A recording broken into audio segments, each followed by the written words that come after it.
Hello and welcome. Good morning. It is Eric Erickson here, the Eric Erickson Show across the state of Georgia. The phone number 404. Nah, that's not it. I'm going to keep doing this for the rest of my life. You're going to be on the verge of getting my cell phone number, 877-97-ERIC, 877-973-7425. Quick check out there. It is chilly.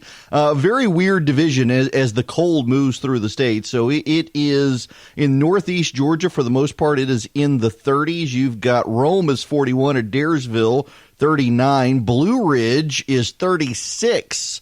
Clarksville and Carrollton in the mid 40s, Athens 52. Then you get down to the south of the state, Douglas, Eastman, Valdosta, Vidalia, Statesboro. It's all about 60 degrees down there. As the cold makes its way through, the president of the United States and the vice president of the United States are all headed to Georgia today.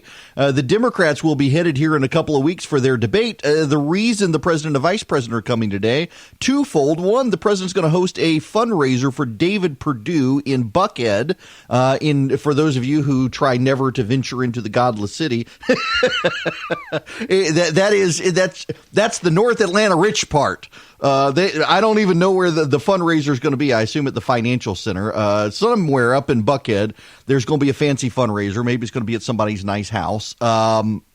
So he's coming in for that, and then the vice president's coming in. They're doing a Black Voices for Trump thing at the Georgia World Congress Center, which is down by the CNN Center. They're going to be protesters there.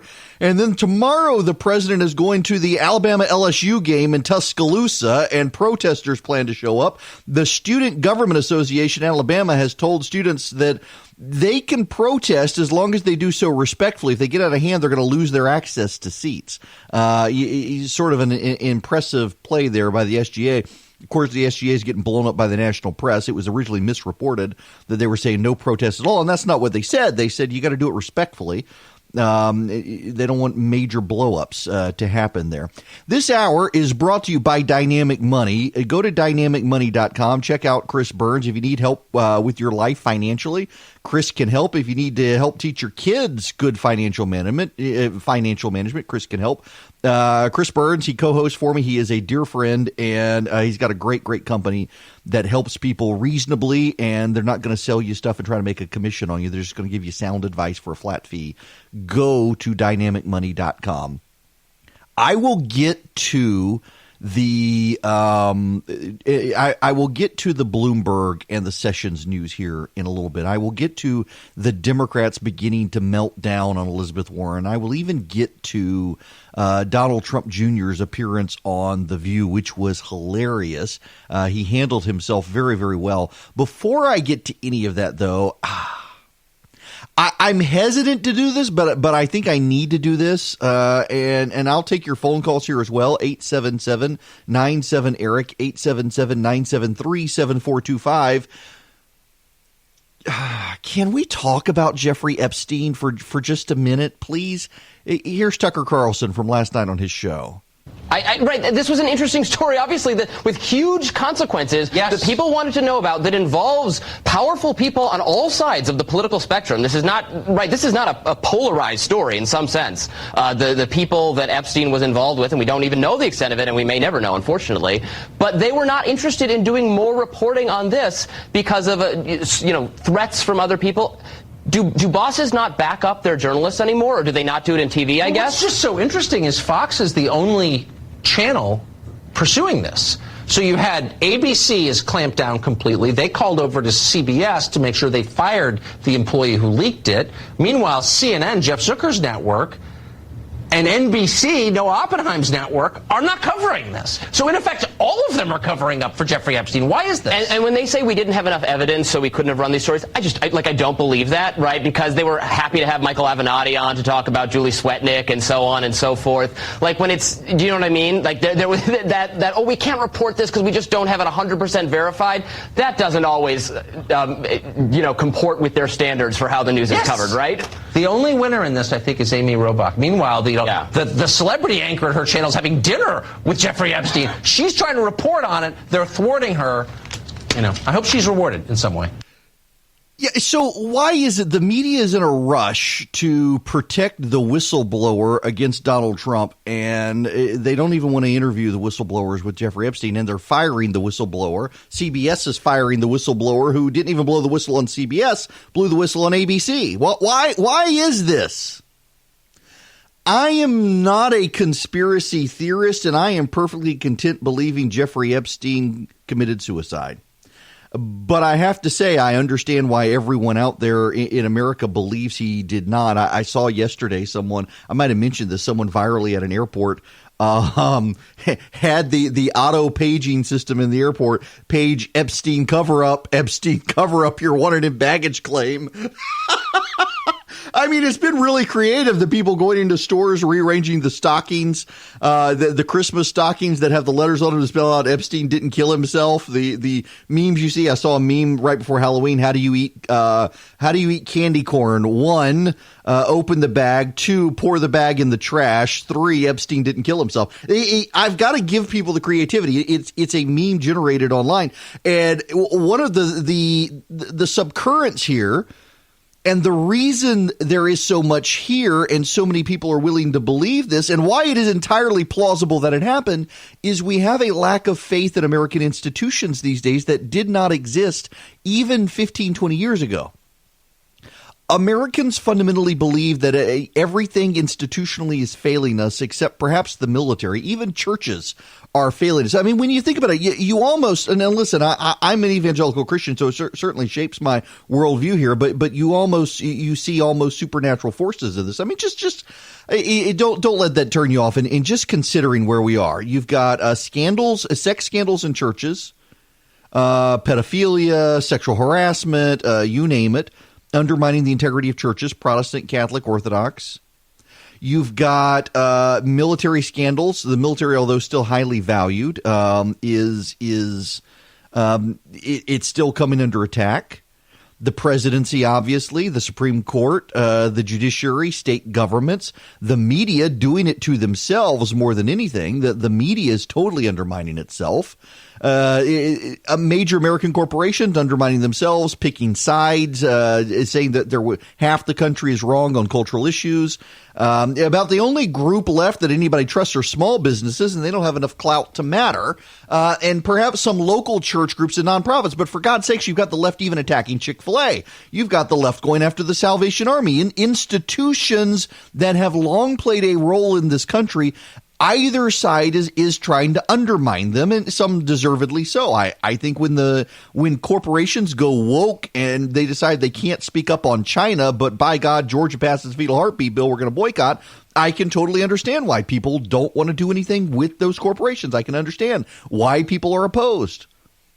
I can understand the distrust in government, of the bureaucracy, of the presidency, of the Congress, of the Supreme Court. I totally get it. I totally understand the media, the distrust of the media. But the fact is, the media still, in the media bubble, the media thinks the media is still trusted. Nobody trusts the media. I've got friends who work in the media who don't trust the media these days. And some of them are really appalled. Consider the Epstein situation. The media covered up the Epstein situation. They did not want to report on the Epstein situation. To some degree, the media would very much like it if we would pretend this whole thing never happened, because a lot of people within the media were associated with Epstein.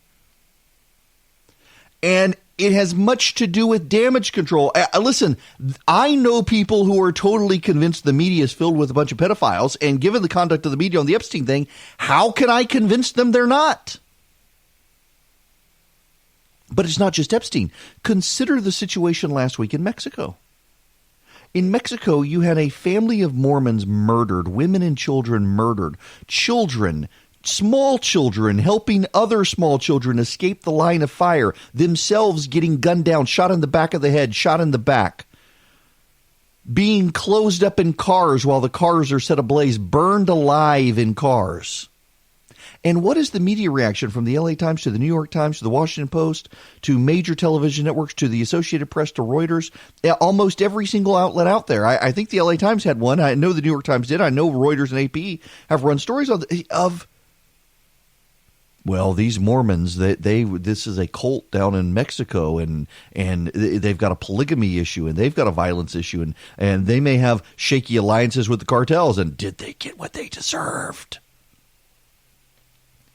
It's staggering to me that a group of American citizens are murdered in Mexico, and the American press wants to treat them as the bad guys, or better yet, lament gun control and how guns are out of hand on the American side of the border and flowing into Mexico. It's all a political agenda for them. It's all about get Trump. Or, better yet, it's about we've got to ignore this story lest people be persuaded that Donald Trump is right. Can you imagine if Donald Trump had bigger ties to Jeffrey Epstein? And by the way, do you know why? A reporter told me this. Do you know why the media is not covering the Trump angle on Jeffrey Epstein? You would think they would have a good angle with Jeffrey Epstein here. You would think that the Epstein situation, because Donald Trump knew him and hung out with him, would be a big hook for the media. And a reporter told me the reason the media is not covering this with the Trump angle is because Donald Trump is so open about every person with every vice he's ever hung up with. They actually believe him that he didn't have those ties to Jeffrey Epstein. But Bill Clinton did, and we better protect him.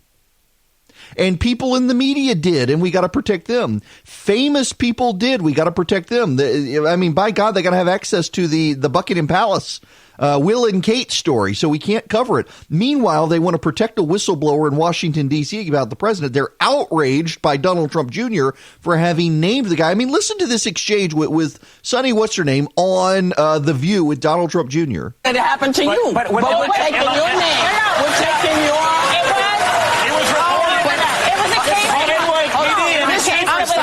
Stop yelling. Stop yelling. Not to yell. I can hear He's loud. It's like a miracle ear for Christmas. Kimberly, you're a lawyer. Yes. And we've known each other. You were a former prosecutor. I mean, did you advise your boyfriend that it is a federal crime to out a whistleblower? I didn't advise him that it was a federal crime, but I did come out of the bathroom and say I left you alone for 10 minutes. What happened when Mamacita's gone? Because by the it's not a federal crime. It's only a federal crime for the IG to do it. That's in the statute. So that's you can't. No, that's but not that's true. the point. You can't that's run a lie. with it. It is not. It's not a lie. He's telling the truth. An American citizen cannot be arrested for giving the name of a whistleblower. Donald Trump Jr. is not involved in government. Donald Trump Jr. is not a government employee. Donald Trump Jr. has nothing to do with government other than his father's president. He can name who he thinks the whistleblower is. He can be sued if he's wrong, but he can do it. And the fact that she's there saying it's a lie, that is a lie. That's wrong. The media has no credibility on these issues. But it's flabbergasting to see the American media is emotionally invested in protecting the whistleblower against Donald Trump. Is there anybody in my audience? I would love to hear from you. If you believe that the media would be protecting a whistleblower as much if the whistleblower had blown the whistle on Barack Obama. Because I don't believe it.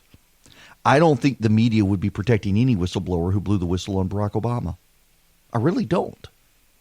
They are emotionally invested in protecting this whistleblower.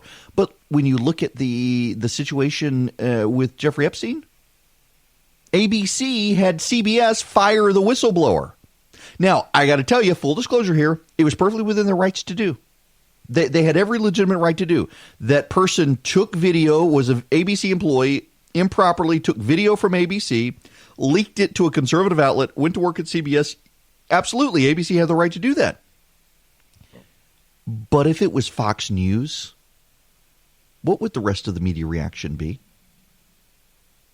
If someone left Fox News and had video of Fox News anchors talking about the stuff they couldn't report on air about Donald Trump,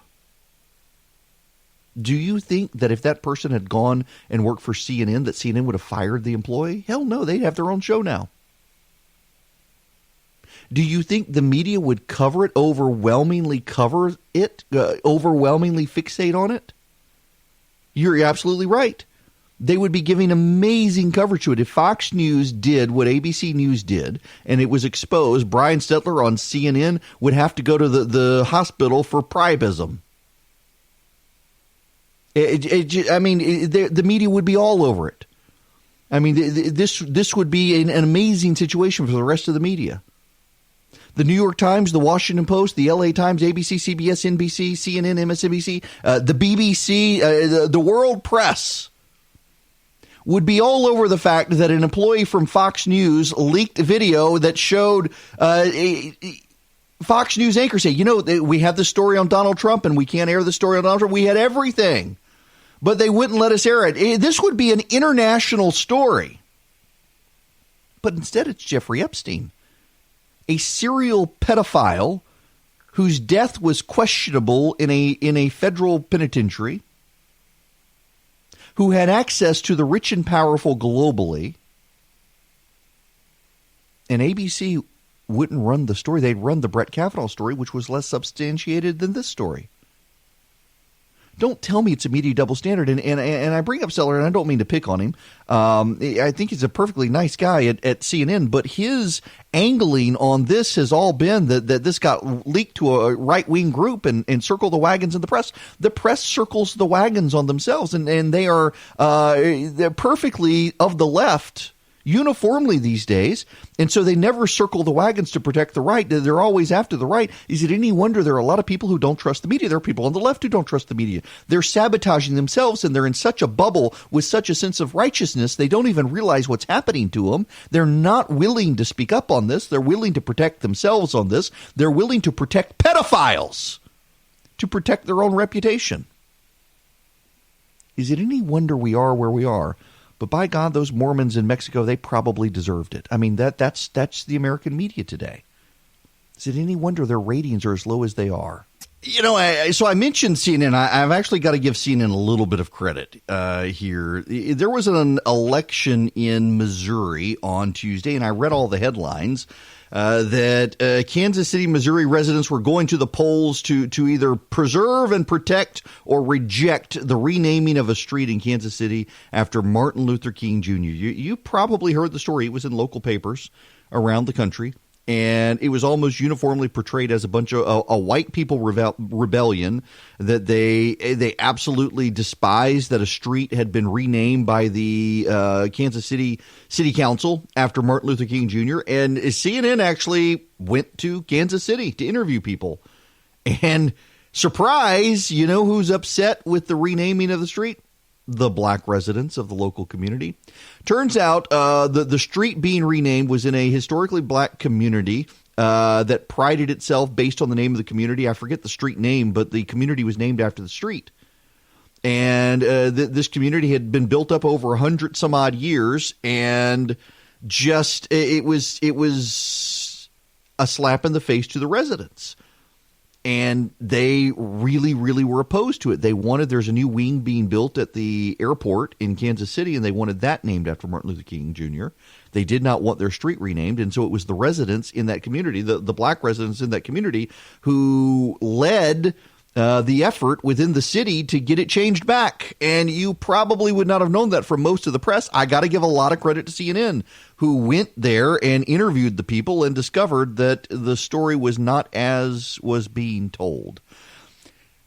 I want to play you another clip. Let's see. Do I have time here? Yes. I will make it. Yeah. I want to play this clip, and we'll talk about it when we come back. This is the Las Vegas mayor. They have banned street camping by homeless people in Las Vegas. Well, to be perfectly honest, first of all, nobody called to ask what is the purpose of this ordinance. And so they were ill-informed to make a statement like that. It is not the purpose of penalty or criminalization.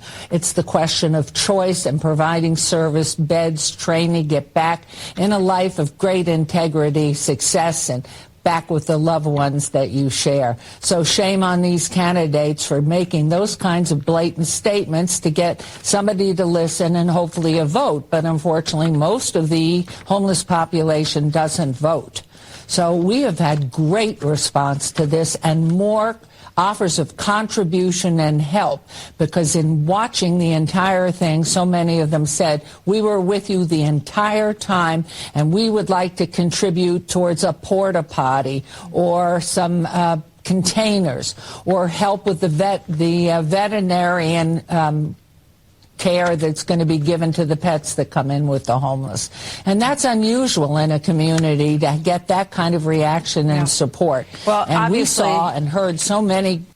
Now, I need to explain this to you. I wanted you to hear it first. They've banned street camping of homeless people in Las Vegas. And progressive activists are enraged that they've done this. Las Vegas is a predominantly Democratic city. And the Democrats voted this way in Las Vegas, and progressive activists are mad. And yes, we should discuss this when we come back and why it's relevant.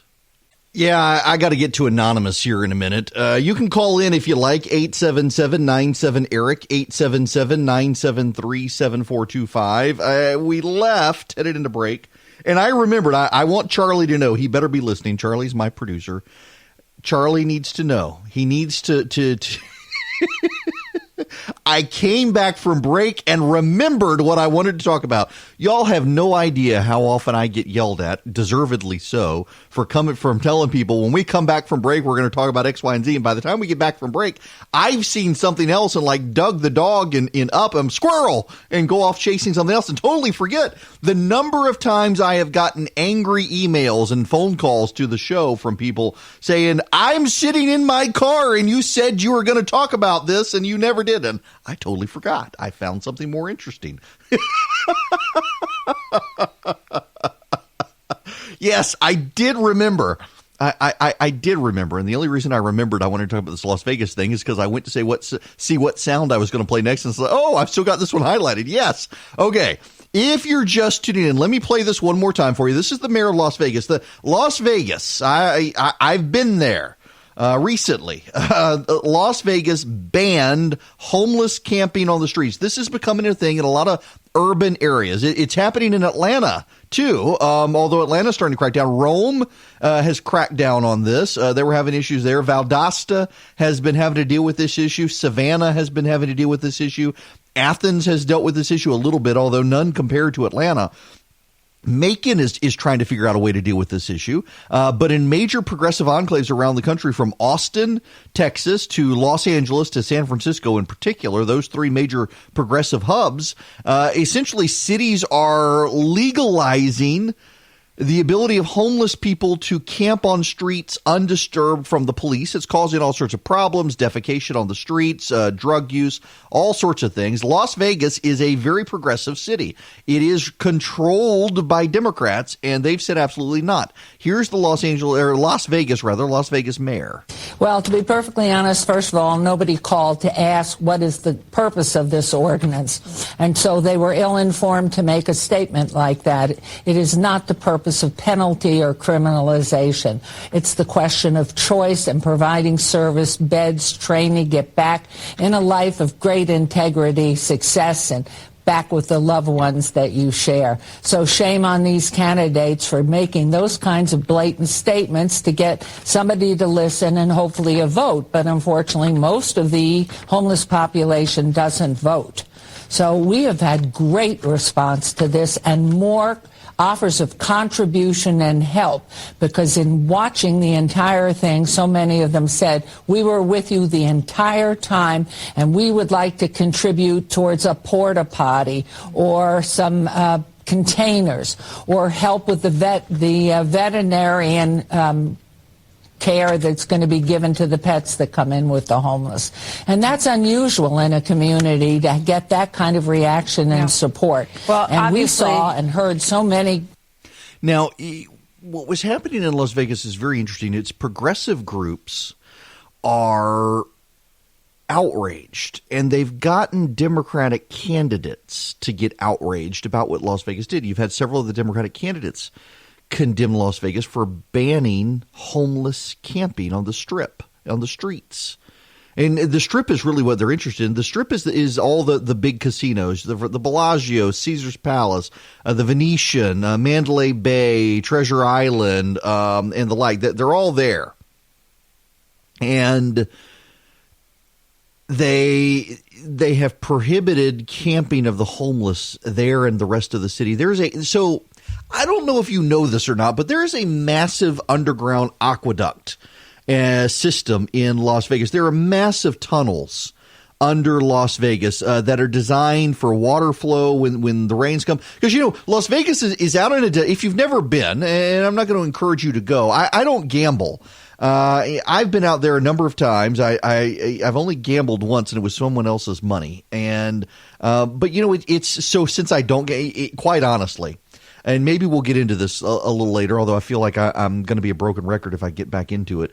But some friends of mine took me out west, and I went to Vegas with a buddy, and I don't gamble. And I found that I can completely get away in Vegas because I don't gamble. So I'm not sitting on the casino floor breathing in other people smoking cigarettes. But there are plenty of other things to do. There are great restaurants. There are shows, all sorts of stuff you can do, great gun ranges. There's lots of stuff to do. It's adult Disney World.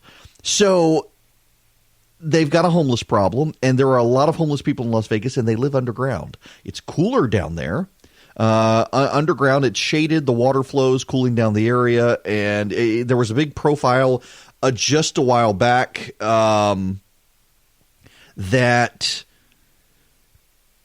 they found a porn star who had disappeared, an adult film star, I guess I should say, who had disappeared.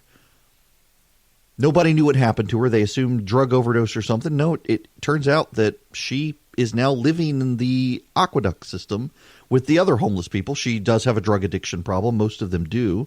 And lives there. Well, because of the trends in other cities, a lot of the homeless people are coming up in Las Vegas. They want to camp on the streets. It's too hot during the summer, really, to do that. During the winter, it gets cold. It was apparently in the 30s there last week at night, in the 60s during the daytime. The temperatures have wild drops. And Las Vegas said no, and progressive activists are outraged by it. And I wouldn't spend time spending so much on this, except there is a trend in this country. It particularly exists on the left. We could get into the psychology of it, the philosophy of it, and all of that, but here's what you really need to know. There are a lot of people who have decided that if they pass laws and say something's okay, they no longer have to worry about it. They can abdicate responsibility for it. And we're seeing that in a lot of progressive enclaves when it comes to homelessness. They look at homeless people, they see the mental illnesses, they see the drug addictions, they see all these problems, and what they say is, let's legalize homelessness and everything will be okay. They don't want to cure the problem, you see. They want to avoid the problem. Now, here's where my broken recordness comes in, because I say this probably once a week on the show. I am admonished by Scripture to seek the welfare of the city in which you're in exile. That's in Jeremiah. And it is not seeking the welfare of your city to pretend that its problems aren't problems because you've passed a law to say they're not problems. This becomes almost religious right for the left these days. They're going to pass a law and say, you know what, the homeless people camping out here, they're people too. It's their choice. Let's tell them they can do it. They've made a choice. This is almost absurdly individualistic, cult-like individualism, and I support individual rights and responsibilities.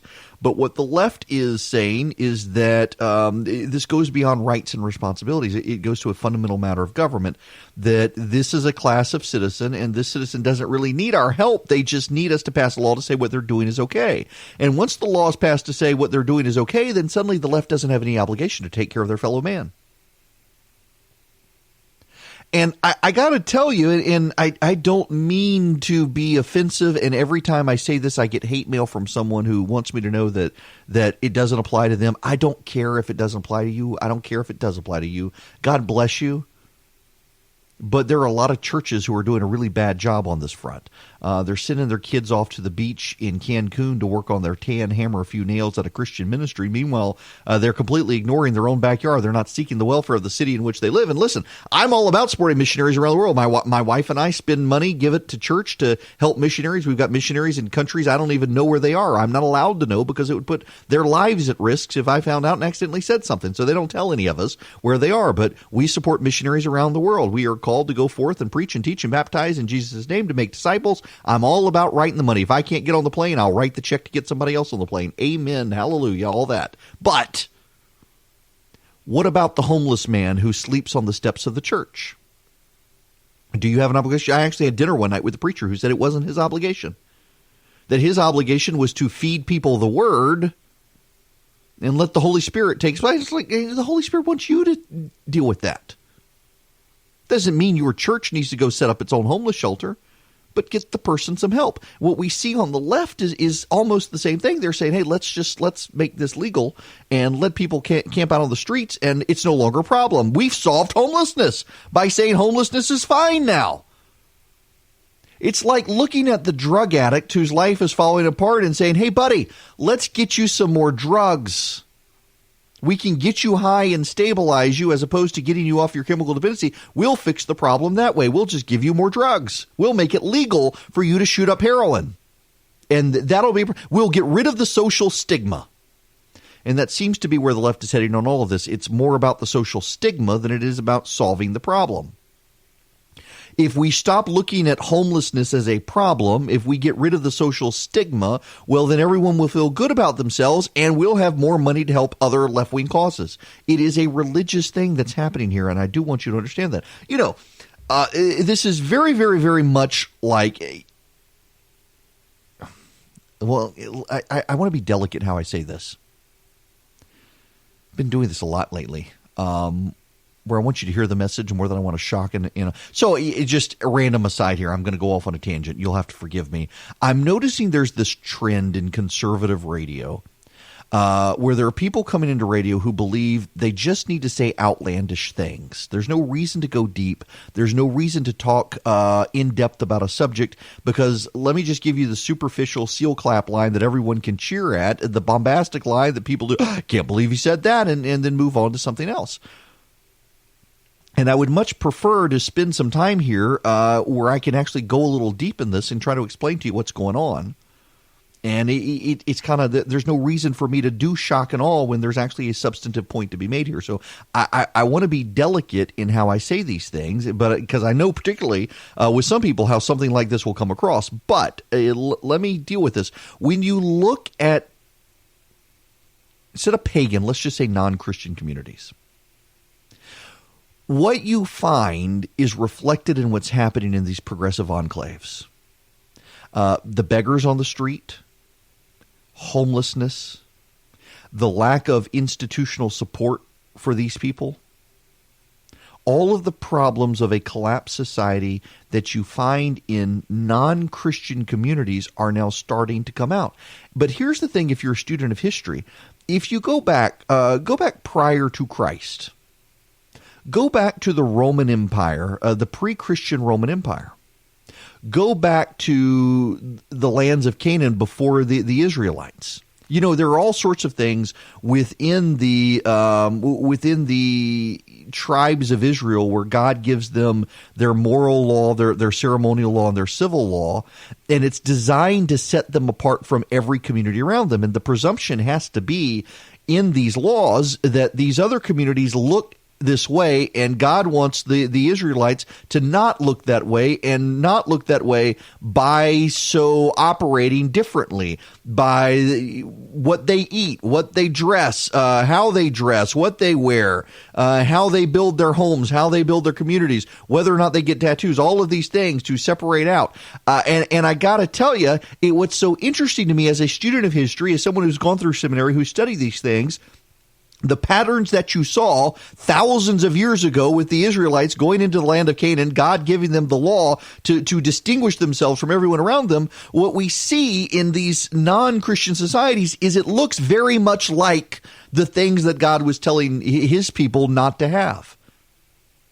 The pagan communities then, the way they treat homelessness, the way they behave morally, the way they behave sexually, the way they behave ethically, the way they behave with money, the way they protest, the way they behave with their religious communities, the way they behave with their children and sacrificing children and their views on the environment and all of these things. I know it sounds bizarre, but study it. It echoes throughout history. It reverberates throughout history. And what we're seeing as Christendom fails in the United States, and I do think the collapse of churches has a lot to do with this, we're seeing things that are ideas that are thousands of years old creeping into our society. And it's not really new things, it's old things, but it's repackaged for the 21st century. And the way the homeless are being treated in progressive enclaves is very much like that. Go to ancient Rome. How are the homeless treated? People turn a blind eye to it. It becomes acceptable to hang out on the street in the middle of the night. You got nowhere else to go. Let the emperor deal with it. We don't have to deal with it.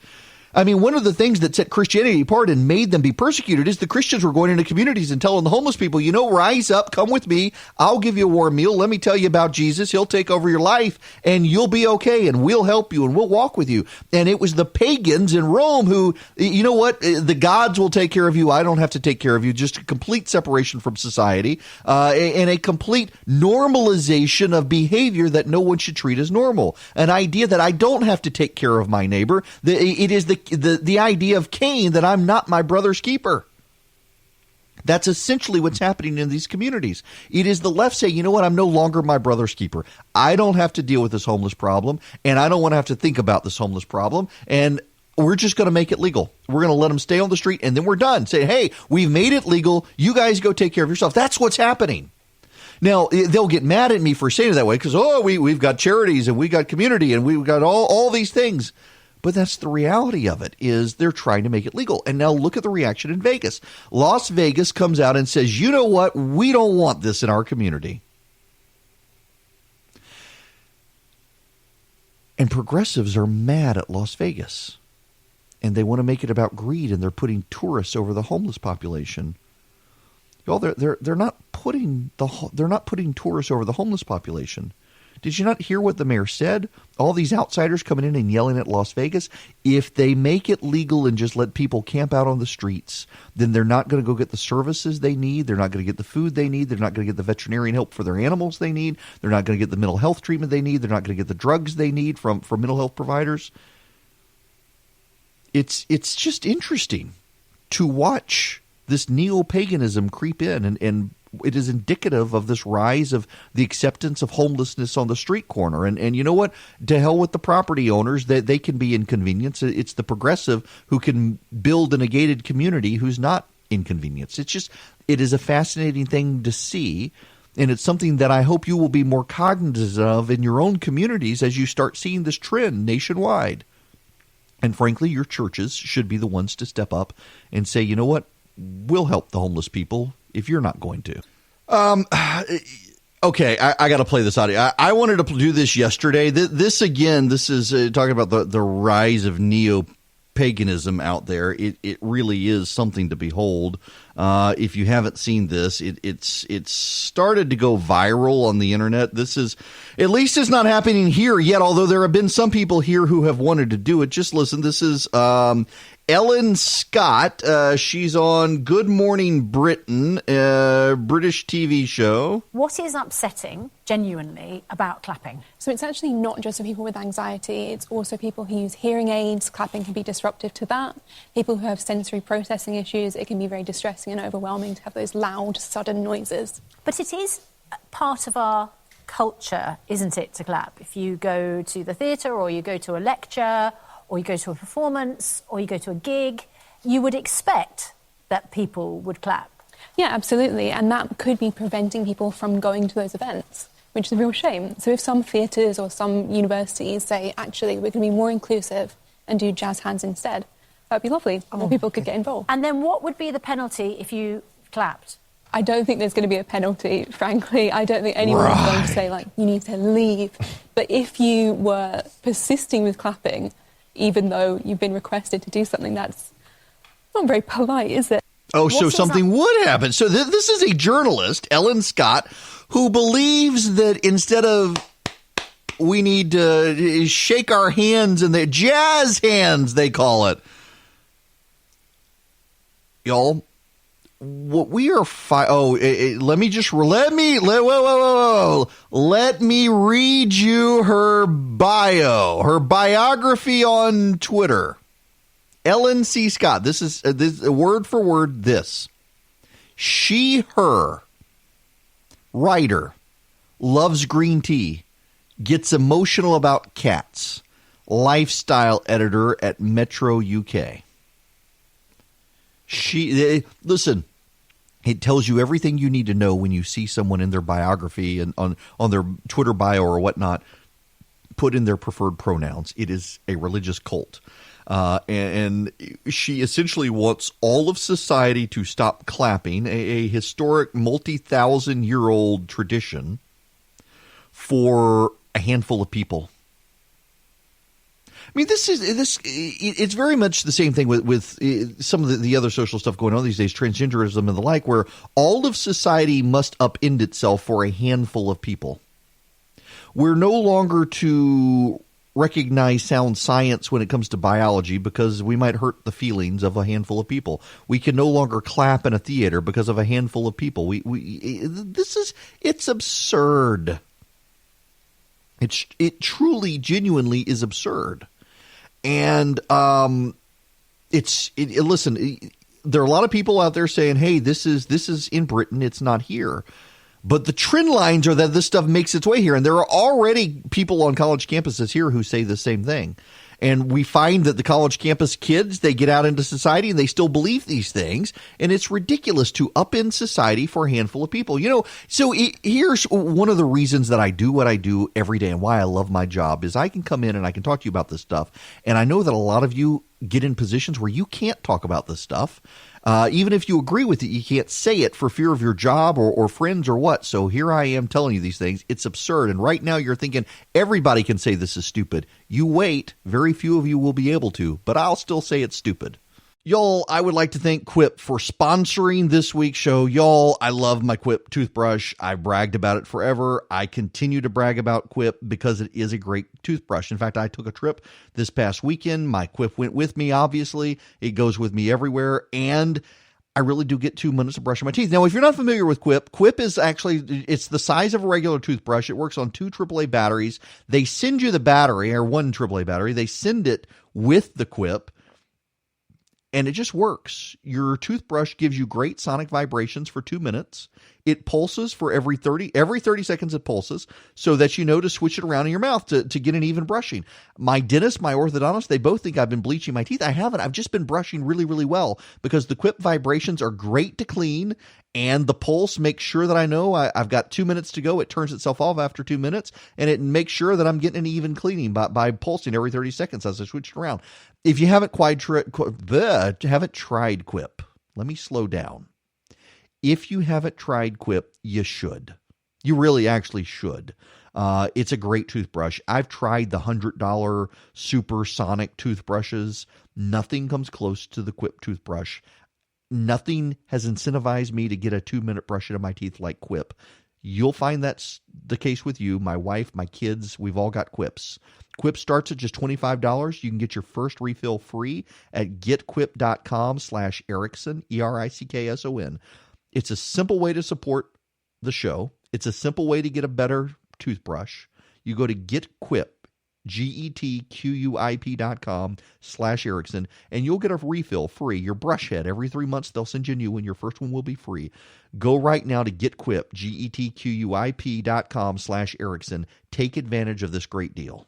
Thanks to Quip for sponsoring the show. Hello and welcome. It is Eric Erickson here, the second hour of the Eric Erickson Show. The phone number, 877-97-ERIC, 877-973-7425. Thanks for being with me. Let me see. It's starting to warm up out there. I just got to tell you, it's been chilly around the state now. For the most part, we're all moving into the well, I don't know, Blue Ridge. It's still cold up there. Rome's in the 40s too. Athens right now, you're warming up okay. I'm more and more mindful of the temperatures around the state now as this cold front has come through. Last night it was pouring down rain. Pouring down rain at our house. We gotta. I can't spend time on the weather because we got several things happening. First of all, you need to know the President of the United States is coming into Georgia today. He will be tying up traffic in Atlanta. So for all of you around the state, you can count your lucky stars that you don't have to be anywhere near the city of Atlanta. He will be coming from Dobbins Air Force Base in Marietta. He'll be doing a fundraiser for David Perdue in the next hour and a half, and then headed down to the Georgia World Congress Center after that for a 3 p.m. Black Voices for Trump event where they're building a coalition of black voters for the president. The vice president will be coming to that event as well. My understanding is, don't hold me to this, but I think he's going to be landing at Hartsfield and going north. So you'll have the president coming from the north to the south and the vice president going from the south to the north, tying up traffic in every direction imaginable on I-75, the connector, and throughout. So I've been in a presidential motorcade before. I've driven as a volunteer, actually. I shouldn't say it was presidential motorcade. It was Jack Kemp in 96. I was a student at Mercer, and he was going through running with Bob Dole and was in the motorcade. They had by that time become the nominees, and what the Secret Service does is they block all of the interstate exit ramps and on-ramps. All exit ramps, I should say, so you can get off the interstate, but you can't get back on the interstate. And they do it at about 30 minutes before the motorcade is traveling, depending on traffic. Now, if traffic's already backed up, they start sooner than that, and traffic has to get off the interstate path. They typically do the interstate because it's the most direct, fastest route. They block all of the bridges. They block all of the side streets. They block it all for the safety and security of the president or the nominee of the party who's running for president, and they can just zip on through there. It really is an impressive operation, the rolling roadblocks and all of that, how much they map it out to clear the traffic. But the offside is that it screws up traffic. So I got to go from my house where I'm broadcasting this morning in Macon. I've got to give a speech in Atlanta tonight, and so I've got to go to do my other show first. So I got to get to Atlanta. I got to be on early at 3 to cover traffic in Atlanta, among other things. So I got to leave the house and try to get up there through motorcade traffic with the vice president. After it's going to be a mess. It's going to be a mess. But there are a couple of things happening here. One is the fundraiser for David Perdue. David Perdue is raising money hand over fist. He is outraising his Democratic opponents. The Democratic opponents here in Georgia, they really don't even know what to do. And the reason is because their sense is they need to run as progressives. But they know deep down that that's not going to get them that far. And that's kind of a problem. If they go too far left, it's going to hurt them in Georgia. And in hurting them in Georgia, it's going to probably kill them in suburbs outside of Georgia as well. If it doesn't play well in the Atlanta suburbs, it's not going to play well in the suburbs of Houston or Dallas, which is where they're trying to make inroads. And so they can't go hardcore against the president for impeachment. Most voters are skeptical of impeachment. They can't go hardcore on gun control because a lot of voters actually like their guns. They can't go hardcore on abortion. They can't go hardcore on a lot of the issues they want to go hardcore on, and yet they are going in that direction nationwide. They are starting to move very much to the left, and it is becoming a problem for them. I mean, look at, you've got Bill Gates is now under attack by the left for suggesting he may not vote for Elizabeth Warren against Donald Trump. And the left is trying to cancel. Now, you can't cancel Bill Gates. You can't. You may want to.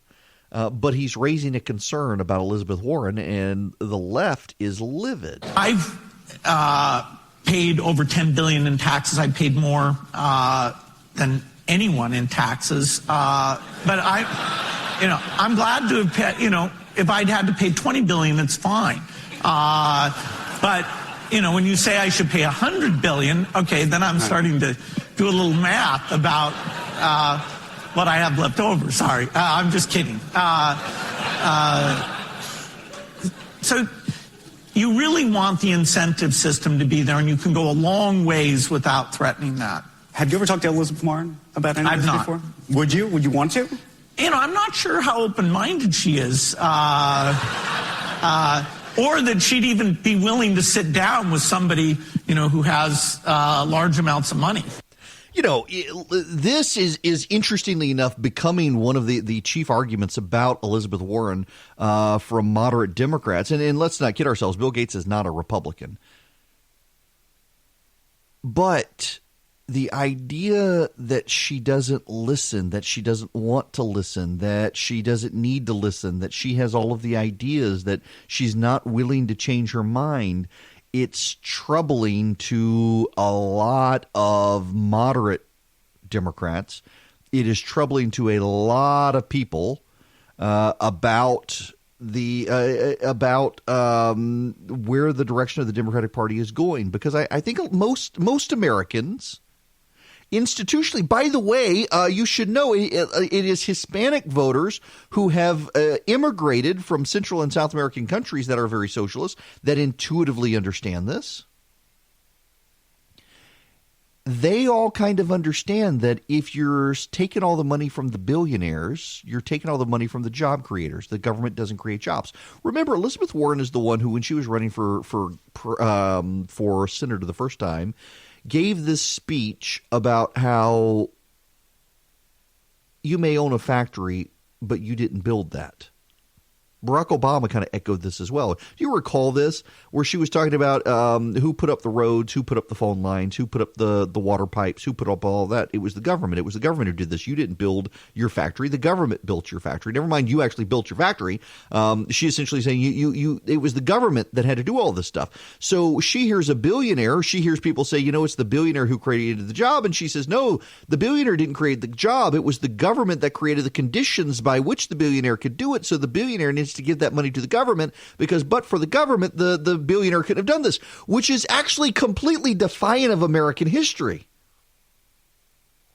Because it was the rich people who went west and started buying the land, and it was the railroad companies that built the railroads. It wasn't the government stringing this along. It was the telegraph companies that sent the telegraphs. It was the railroad companies that sent the railroad. It wasn't the government doing that. It was private industry doing that. To the extent that there were local communities being built and water resources and schools and things like that, it was local communities doing it. It was not the federal government doing this. This country got built on the backs of individuals in the private sector working together, forming communities of interest, and they form self-contained governments, and certainly they were beholden to the federal government. The federal government wasn't sending resources out west.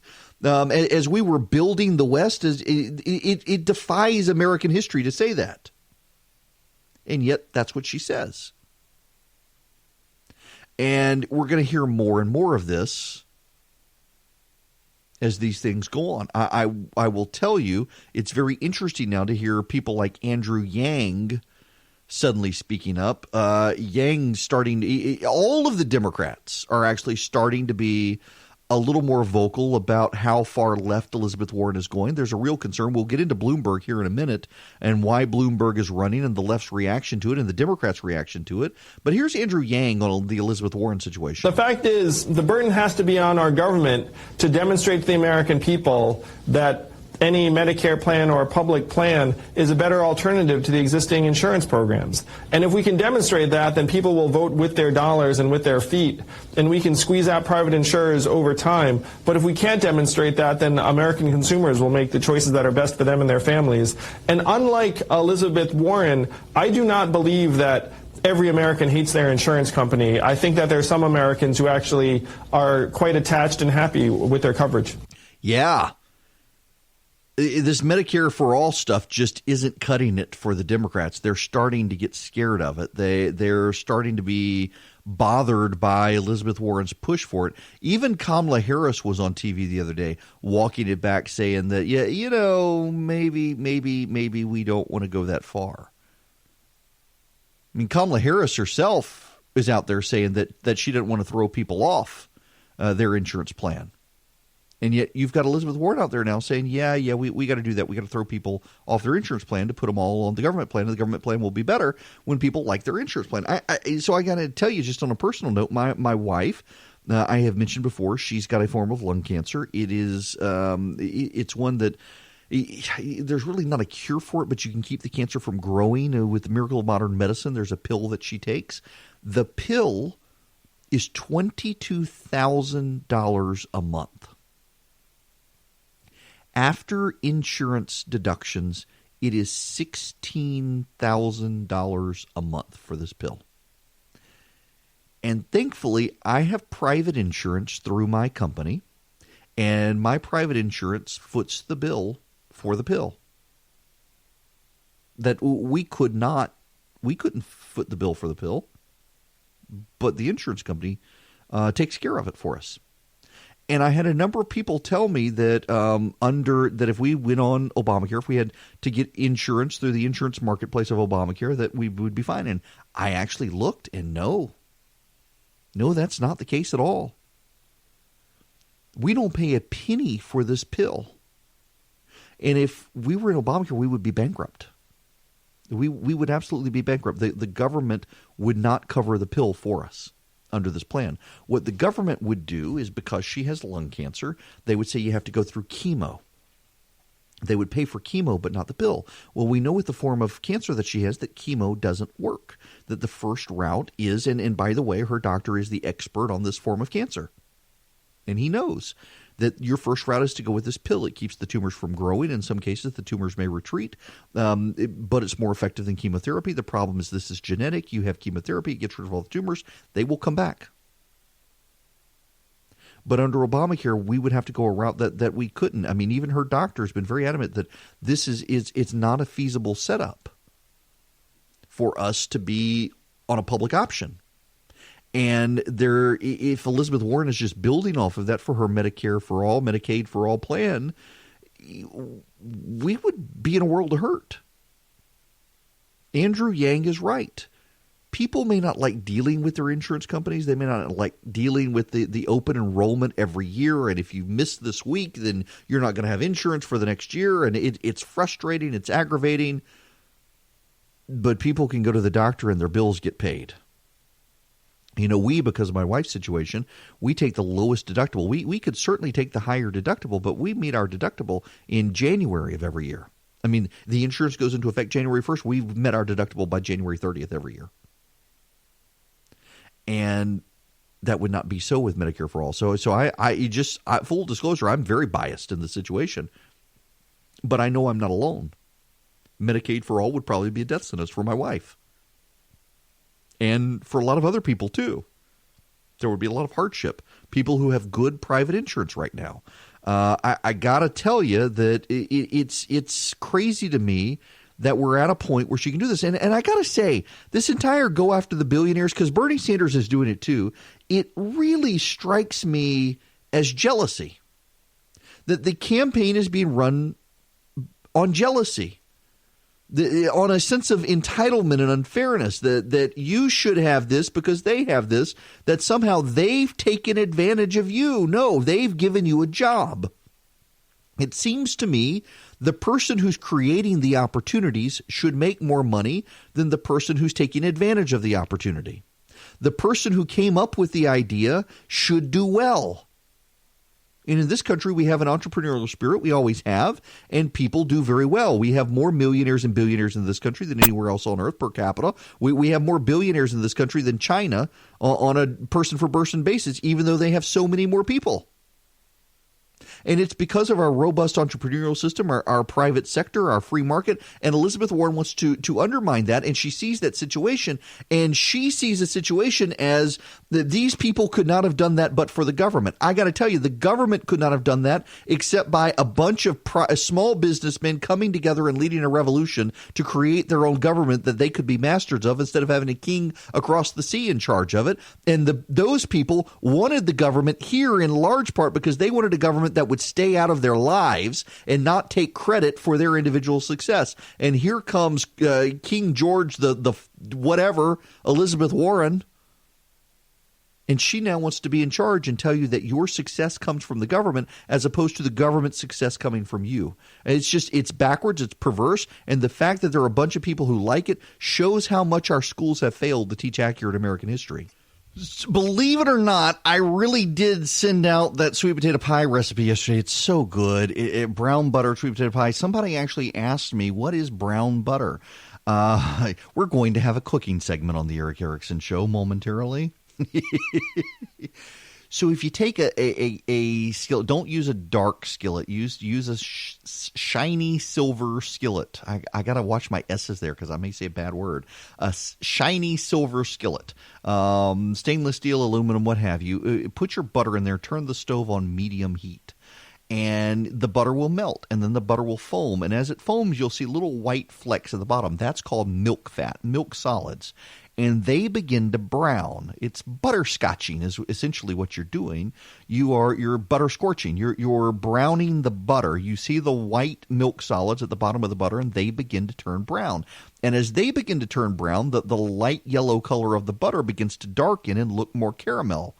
And that's browning the butter. Now, why do you do this? Browning the butter brings the flavor complexity up to just something incredible. It's nutty, it's caramelly, it's incredible. That's all you have to do. In fact, if you use my chocolate chip cookie recipe, I brown the butter in that because it just makes the cookie so much more flavorful. On top of that, so when I grew up in Dubai, one of the things I learned from our housekeeper, Anna, who made just unbelievable Indian food, she was from Bangalore, India. And she would take her spices that her mother taught her to do, and she would put them in the hot oil or butter when she was making curry. So, for example, curry uses cinnamon stick. And in my curry recipe, now I'll send this out at some point, my curry recipe, you take your cinnamon stick and your cloves and you put it into the hot butter as the butter is cooking, because the essential compounds in spices, whether it's a clove or a pepper or a cinnamon stick, they don't dissolve in water. They only dissolve in other oils and fats. And so with this, for example, brown butter recipe for the sweet potato pie, you put your cloves and your cinnamon stick in the butter as it's browning, and it soaks all of the oils out of the cinnamon and the cloves, and it flavors the oil. And then you don't actually put the cinnamon and the cloves in. All of their flavor compounds have come out into the butter. So you then pull out the whole cloves and the cinnamon stick, and you've got their essential flavors. But the key for this pie is you take, Jet Puff marshmallow cream. You fold the Jet Puff marshmallow cream into the egg whites for the meringue. And so you have a marshmallow cream meringue on top of your sweet potato pie. Y'all, it is incredible. It really is. I'm getting hungry thinking about it. I really need a cooking show. In any event, if you want this recipe, text the word recipe to 33777. I've got it set up now. So I sent the recipe out yesterday by email. Every week I'll send out holiday recipes. But if you text recipe to 33777, what's going to happen is you'll get an email from me in just a little while with a link to the recipe archive. And in the recipe archive, you click that link, you'll see the sweet potato recipe. You'll actually find that chocolate chip cookie recipe I've been telling you about, and all the other recipes. And I'm going to be sending out some holiday recipes over the next several weeks as we get into the holidays. I've got a great French toast casserole recipe, a sausage egg bake recipe. I'll do my smoked turkey recipe, my brisket sauce, which is actually great with turkey. And the one that I always get asked every year is actually how to make gravy. Believe it or not. Well, I shouldn't say that because I know most people don't know how to make a good gravy. There are some things you need to learn to make good gravy. And so every year people ask me, what is my gravy recipe? And I have a fantastic gravy recipe. I actually modified it from the Barefoot Contessa. It's in my book, too. I guess we're going to have to get copies of the book and encourage people to call in, and I'll give copies of my book away because it's got recipes in the back of the book. The whole premise of the book was if I died, things I wanted my kids to know, one of the things they needed to know was their favorite recipes, and the gravy is actually I have to make the gravy every Thanksgiving. So you'll get that recipe. Text recipe to 33777. And when we come back, Mike Bloomberg going to run for president. Democrats rejoicing over this news. All right, it's that time. Welcome. It is Eric Erickson. The phone number is 877-97-ERIC, 877-973-7425. We will begin with Donnie Deutsch. You know, your first instinct is, okay, wait, this just doesn't make any sense because this guy's going to get killed in Iowa, New Hampshire, South Carolina. But again, as Guy said, if we have Mayor Pete or Bernie winning Iowa, Elizabeth winning New Hampshire, somebody else winning South Carolina, I mean, it's game on Super Tuesday, and Bloomberg's going to be the only person, with even Joe Biden running out of money, Bloomberg's going to be the only person that can advertise in California, in Texas, and in all these other states. He's not going to just advertise. He will own them. I actually do think that that's the strategy. You know, if we go back a little bit when he ran in New York, he came out of nowhere and just in the New York mayoral race spent $100 million. And I don't want to say bought the election in the wrong way because obviously people voted for him and he ended up being a fantastic mayor. But money talks. $52 billion. Let's say that again, $52 billion. He could theoretically spend $25 billion. You know, we talk about that Trump might raise $1 billion, or Elizabeth Warren raised $25 million in last quarter, and that was kind of a big whoop. $52 billion. And I can't say that enough. But like, he could literally just take half of his fortune and spend 25x what Donald Trump spends. The other thing that he has, we keep looking for the anti-Trump. And the one thing about him that is an anti-Trump, he is the real deal of what Trump purports to be. He's probably certainly the most successful businessman in New York, one of the 5 or 10 most successful businessmen in the country. He's done it honestly. He's done it by adding value. He's been incredibly charitable. So the very, very kind of charlatan, you know, Trump is the ultimate charlatan, is the ultimate fake. He can peel that emperor's clothes off of Trump just about better than anybody. I think this is huge, huge news, and I do think he's an electable candidate. Donnie, nothing. On MSNBC, Donnie Deutsch. Well, here's Guy Cecil, who's the Democratic chair of Priorities USA, a big left-wing interest group and political action group. What does he see now that he didn't see then? And Guy Cecil understands the Democratic Party as well as anybody. What's your read on what Bloomberg sees now sitting here in November? Is it the weakness of the field? Is it the weakness of the president? Why is today different than March was? Well, first, I think it's telling that every time the Bloomberg folks said that they were not going to run, they cited data. Right. But now, in the lead up to potentially announcing that he will run, they haven't cited the data that says he can win. I think there's it's one thing to take on Donald Trump. It's another thing to take on the Democratic primary. And I think he's going to find it incredibly challenging because, especially in the early states, it's not really about the money. The fact is the candidates that are in the race now have the resources to get through the first 4 or 5 states where Bloomberg's money can make a difference is Super Tuesday and beyond. And I think he's looked at the apparent weaknesses of other candidates. Certainly there's a lot of consternation among establishment Democrats and among big money donors around Medicare for all. I think all of this has sort of led him to the place that he's thinking about running. So who does he affect most in this race? Obviously, Elizabeth Warren, Bernie Sanders are happy to see him in the race. He's the boogeyman that they've set up, going after billionaires every day. Does he hurt Joe Biden? Does he hurt Mayor Pete? How does this impact the race if it does at all? I think this is where a lot of the conventional wisdom is wrong. There's a lot of focus on this 1-for-1 transfer of votes between Biden and the mayor. That may not necessarily be true. I think despite the fact that people have been projecting a lot onto the Biden campaign, the reality is he probably has one of the most diverse coalitions. And the question for the mayor is, can he break into that coalition? Can he appeal to African Americans in the South? Can he appeal to Latinos in California? I really think it is folks like Buttigieg and Klobuchar and Booker who are really attempting to move into that first tier of candidates. And it's easy to imagine that Bloomberg's entrance into the race makes it much more difficult for somebody at 2, 3, 5, 8% to move into that upper tier because he's simply going to own some of that vote going into the race. The more interesting question is when you self-fund, if it's only self-funding, that would preclude you from being in any presidential debates. And so the question is, what does a Mike Bloomberg fundraising strategy online look like when you're being pretty transparent about the fact that you can spend $5, $10, $20 billion running for president? My guess is that he goes for the gun control crowd because he's the big gun control guy. And he came out the other day and said, hey, my group in Everytown, they were able to take Virginia for the Democrats. I got a real win there. He's taking credit for that through Everytown. That's what they're going to do. But it's interesting here to keep listening to them talking about he's the real billionaire in the race. Listen to Don Lemon on CNN. A new candidate is preparing to jump into the crowded field of 2020 Democrats. We just talked about it. The real billionaire the former New York City mayor, Michael Bloomberg, preparing a potential run as Joe Biden tries to break away from the field.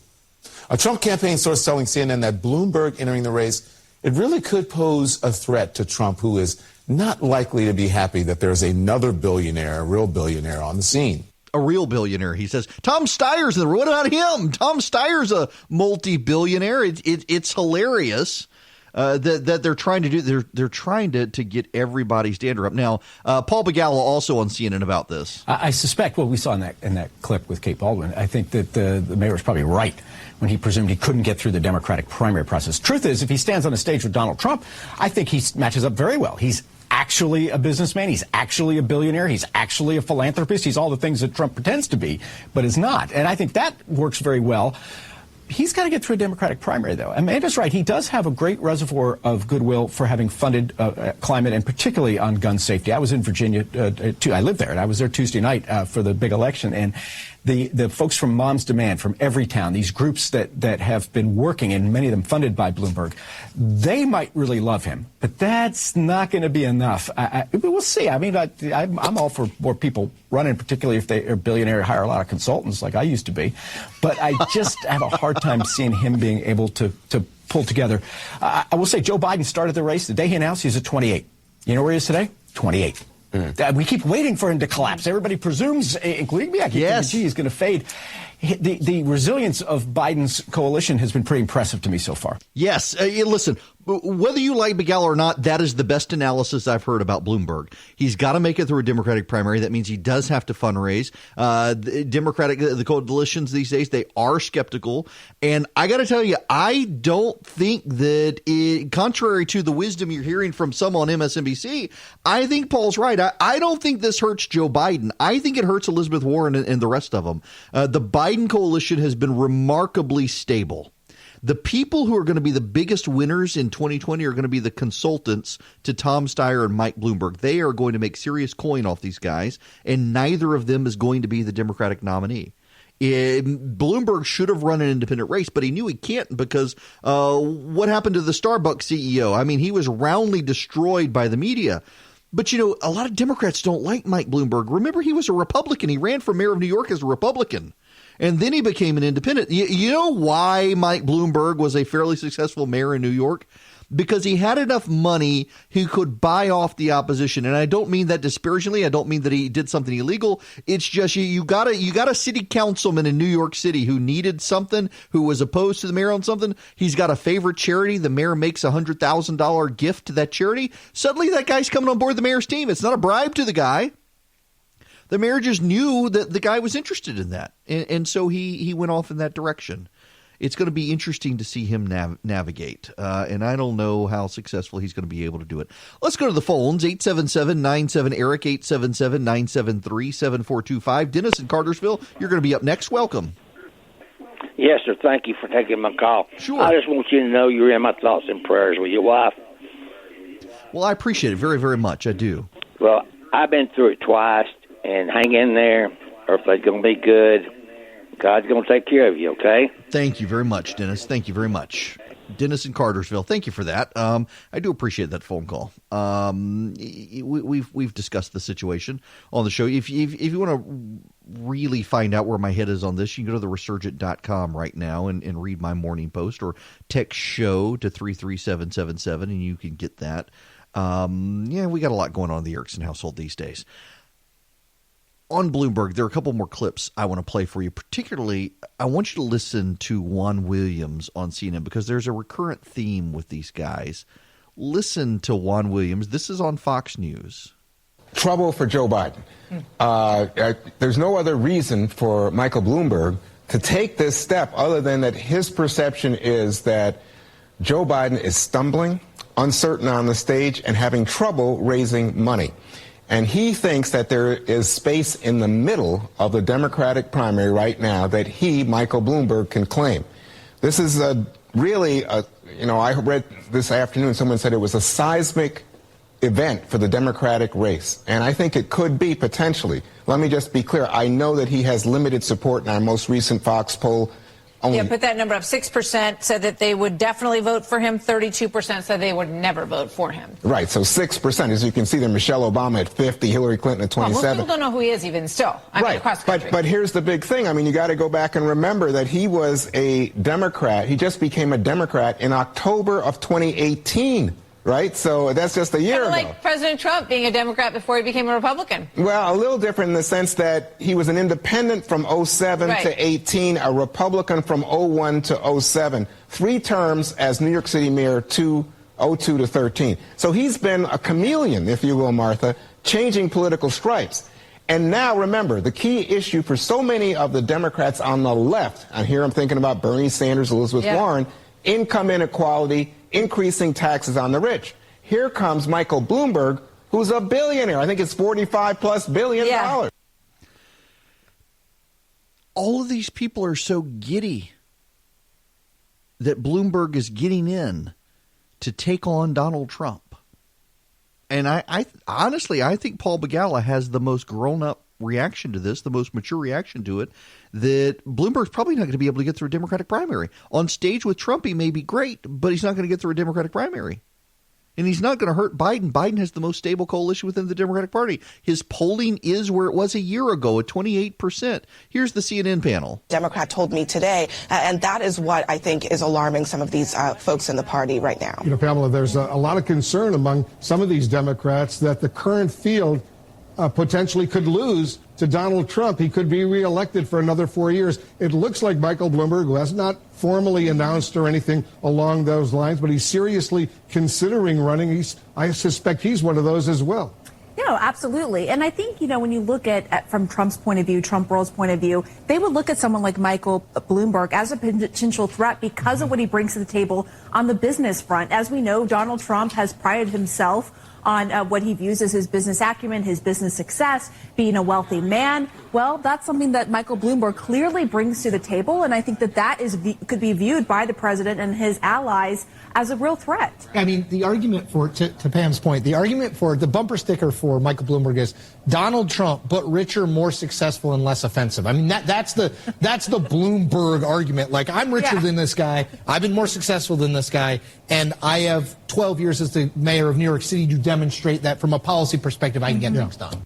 Yeah, you know, they can say this and they can get excited by it, but can he get out of a Democratic primary? Can Mayor Mike Bloomberg, who was elected as a Republican, has never served in office as a Democrat, can he get through a Democratic primary? And, you know, here's the other thing. Republicans and Democrats alike always go through this. Y'all, I've been doing politics going back to the 1990s when I was in college. I don't recall an open primary where people were ever happy with the field, with the exception of Bush versus McCain in 2000. In 96, Dole got it because it was Dole's turn, but no one was really happy with Dole. That was the very first presidential campaign I ever paid any attention to. Let's see, fast forward. In 2004, it was John Kerry. A lot of people loved John Edwards, but they needed someone with gravitas. Remember that word, gravitas, to go against George W. Bush. In 2008, there was excitement for Barack Obama. There was. You fast forward, though, to the Democrats or to the Republican side. No one really excited about McCain. The Republicans weren't really excited about Romney in 2012. I remember authoring pieces in 2008 and 2012, and both pieces were titled "They All Suck." People weren't really excited about Hillary in 2016. Go to Al Gore and Bill Bradley in 2000 against George W. Bush. The Democrats weren't really excited about them. They wanted someone else. And now we're there again. This happens every time. In the same way that they're always talking about, we're going to have a contested convention. The media loves to talk about contested conventions that don't actually happen. The field is more likely than not going to be one of the candidates who's already there. And my guess is that it's going to be Joe Biden. Now, you know, this Elizabeth Warren stuff, I think that as Elizabeth Warren has essentially staked out her claim on Medicaid for all, it becomes more difficult for her to run because it's not even popular among a lot of the Democrats. Who are going to be the majority of the Democrats who vote? The majority of Democrats who are voting are going to be black moderate Democrats who have not drifted as far left as the secular white rich Democrats have. The more college educated and white you are these days, the more likely you are to be a Democrat, and that's starting to turn off black and Hispanic voters within the Democratic Party, and that's something that the president should be able to capitalize on. It's one reason he's coming to Atlanta today to do the Black Voices for Trump outreach, because they recognize that there's a there. I need everyone to just listen for me. So I got another show, and we've got a call screener on that program who he's new. He's been around for a few months now, and he's finally realized when I get calm and quiet is when the shoe's going to drop, and he knows that's when he probably needs to turn off the phone line. Here you don't, but I can tell I'm the serious quiet moment here. This is important. This is from the Cherokee Tribune and Ledger News up in Cherokee County. 7 veterans of World War II whose cremated remains have gone unclaimed will be remembered at a special memorial service on Monday, on November 12th, and laid to rest at Georgia National Cemetery near Canton. Volunteers with the local Missing in America Project will hold a small service at noon at the Roswell Funeral Home located at 950 Mansell Road in Roswell, according to John Newport, a retired Marine who volunteered with Missing in America Project. During the short service, attendees will join in a procession from the funeral home to Georgia National Cemetery, where the cremated remains of all 7 veterans will be placed in one of 3 columbariums at the cemetery. While at the cemetery, an additional service will be held where all honors and recognitions the veterans earned will be given. No veteran should be buried without honor. It's our mission.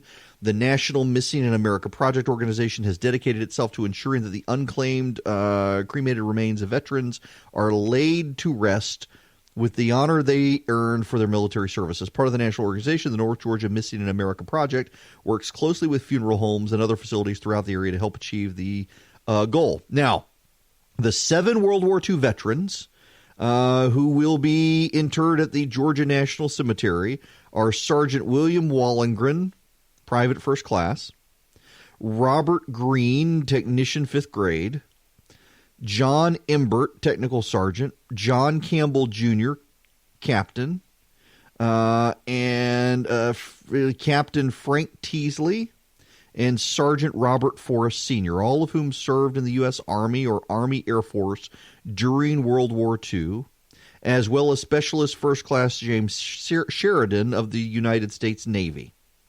Their remains have gone unclaimed. I had no idea this was an issue around the country.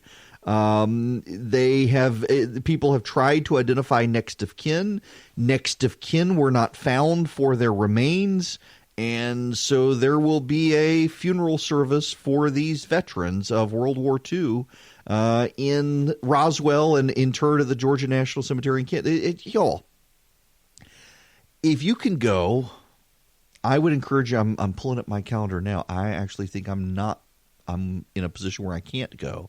It'll be Tuesday, and I won't be able to go. But if you're in the North Georgia area, and you can go, if you've got access to Twitter, I am going to put this out on my Twitter feed right now, the link to the story, so you have the information.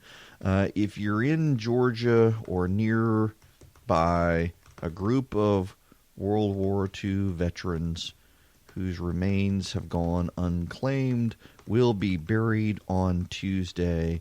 You should go to their funeral service. Okay. I have put that out on my Twitter feed. If you go to twitter.com/EW Erickson, twitter.com/EW Erickson, EWERICKSON, that's where the story is. It goes to the Tribune, ledgernews.com. And if you can show up, it's November 12th, so I realize people got to work. But it's a story that I think needs attention. Also, before I get out of here this hour, I want to congratulate my buddy Spencer Nix at Reformation Brewery. He's gotten the Citizen of the Year award from Preservation Woodstock. I'm a big fan of Reformation Brewery, not just their beers, but what they do in the community up there in the Canton and the Woodstock area.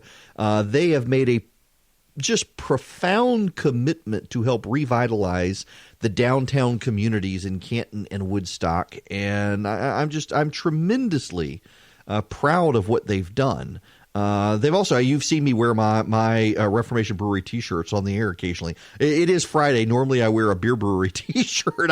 I'm impressed with the industry and the time and the dedication and what Spencer Nix and the folks at Reformation Brewery have done up there. If you haven't been to their Woodstock location, or even they've got a great location in Canton as well. Good people, good beer, good time, and they're just solely dedicated to their community.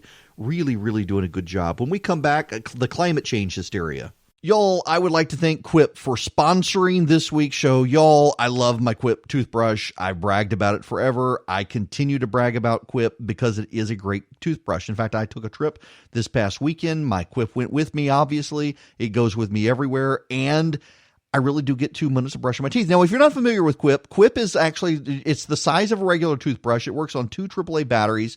They send you the battery, or 1 AAA battery. They send it with the Quip, and it just works. Your toothbrush gives you great sonic vibrations for 2 minutes. It pulses for every 30 seconds. It pulses so that you know to switch it around in your mouth to get an even brushing.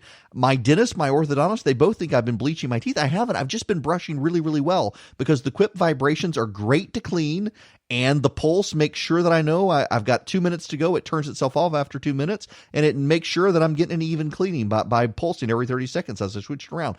If you haven't tried Quip, let me slow down. If you haven't tried Quip, you should. You really actually should. It's a great toothbrush. I've tried the $100 supersonic toothbrushes. Nothing comes close to the Quip toothbrush. Nothing has incentivized me to get a 2-minute brushing of my teeth like Quip. You'll find that's the case with you. My wife, my kids, we've all got Quips. Quip starts at just $25. You can get your first refill free at getquip.com/Erickson, ERICKSON. It's a simple way to support the show. It's a simple way to get a better toothbrush. You go to getquip, getquip.com/Erickson, and you'll get a refill free. Your brush head, every 3 months, they'll send you a new one. Your first one will be free. Go right now to getquip, getquip.com/Erickson. Take advantage of this great deal. Thanks to Quip for sponsoring the show. Hello, welcome. It is Eric Erickson here, the third hour. The phone number, if you want to be a part of the program, 877-97-ERIC, 877-973-7425. I'm really, really noticing the Democrats are going all in on the doom and gloom climate change stuff. I think they've really decided that they've got to scare people to get involved, and it starts with this Weather Channel promo. I want to play the Weather Channel promo, but in all seriousness, it doesn't do justice to show it on the radio or to play it on the radio because you can't really see the graphics of the oceans rising and swamping coastlines of North America, but you'll get a sense of it. In the next 12 years, if we do nothing, it will be irreversible in terms of the harm. So we cannot afford the cost of doing nothing. Because without action, the world could look like this. When today's youngest voters become our country's oldest voters. And the time to debate solutions is up. Okay, so I got to set the stage here for you. Yeah, the time to come up with solutions is up. If we don't do something now, we've got 12 years or we're all going to die. So my buddy Chris Burns, who hosts Dynamic Money, who fills in for me. His Dynamic Money actually sponsors this program. You can go to dynamicmoney.com. He's my wife's and my financial advisor planner. I don't have a good business sense, and he's got a phenomenal one. And just a good guy, former youth pastor. And he does these. In fact, you'll start hearing them on this show. We're working on a different sort of sponsorship, and we're going to play his things. And they're good. They're really good. He's very personable, and he doesn't want you to freak out about the future. And his thinking is that, if you're in your, like me, I'm 44 now, and if you're in your mid 40s and younger, you've got time in the workforce to take risk with your investments, to get your investments growing. And as you get closer and closer to your 60s, you want to start scaling back on the risk, because you're not going to have time to rebuild it if you lose it in the workforce. But that you shouldn't freak out. And if you're a kid right now and you're struggling, don't worry. You've got 30, 40 years ahead of you. Compound interest rates, you're going to be okay. Your parents need to worry more than you do. And he's not very scary. Thankfully, he's very reasonable in what he does. He's a very gregarious, likable person, very laid back, so you don't feel threatened. And well, one of his competitors runs an ad, and it's dun dun dun. You need to plan for your retirement now. You don't know what the stock market's going to do. It may be crashing. You better call us today. And just trying to get your anxiety up. So you go, listen, I know a lot about anxiety these days, and I'm telling you, this doom and gloom, we're all going to die. You got to do something. The media seems to be amping this up. And it goes back to the conversation we had yesterday about anxiety and this NBC News data that as we get closer to the election, people's anxiety levels are rising about 2020. They've got so much to worry about. And the media is feeding it with this climate change stuff. And the Democratic candidates are feeding it with this climate change stuff that we're all going to die. I mean, just listen to this. We know that climate refugees are going to continue to increase in number as the desertification of more land, for example, in Africa, means that people can't till the soil. They will become climate refugees. As people lose access to water, they will become climate refugees. As the shorelines impinge on their traditional homelands, they will become climate refugees. And it's true all around the world. The consequence of that is not simply that people will need aid and help, but it's also that it will produce more conflict.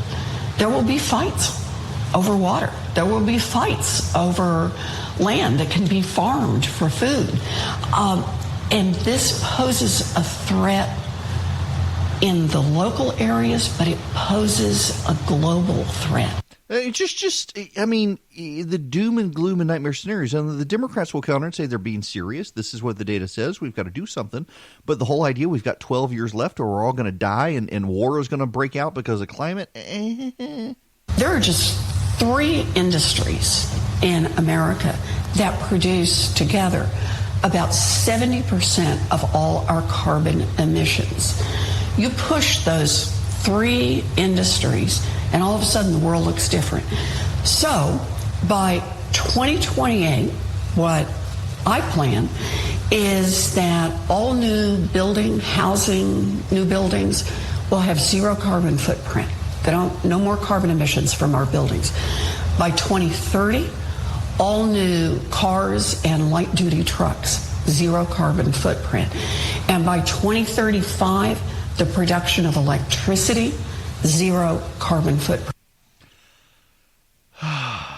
But it's not just her. It's not just Elizabeth Warren. Bernie Sanders is in on this as well. There are some states that still generate their electricity primarily via coal. And how do we get them to switch to a cleaner energy so that if I operate my electric vehicle, I'm not increasing emissions? Well, look, again, as a nation, in my view, and what our plan is about, is moving us away from fossil fuel. That's coal, oil, gas. We call for the end of fracking. And what we do that among other ways by simply eliminating all of the subsidies and tax breaks. So we're going to get rid of fracking. We're going to get rid of natural gas. This goes back to the Joe Biden clip yesterday. And again, I want to recirculate this Biden clip that I played yesterday. He goes down to Louisiana. A reporter asks him about what we're going to do with oil and gas. You got to remember that in South Louisiana, a lot of people who were shrimp fishermen, they would shrimp, they would fish, they would make their lives off the land. When Katrina came through, it sunk their boats or put their boats in trees.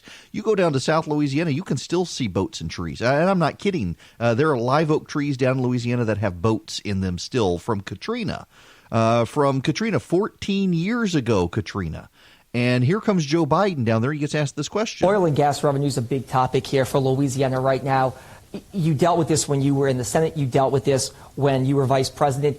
How important, what would you do if elected to make sure Louisiana gets its fair share of oil and gas revenue as so much drilling is done off the Louisiana coast right now? Now, I got to pause there because listen to what this guy is saying. What do you do to make sure Louisiana gets its fair share of the money that's coming from coastal Louisiana? Because a lot of that goes into the federal government. What do you do to make sure Louisiana gets it instead? And what's Biden's answer? First of all, I think the drilling off the coast over time is going to end up being phased out. We have to provide alternatives here.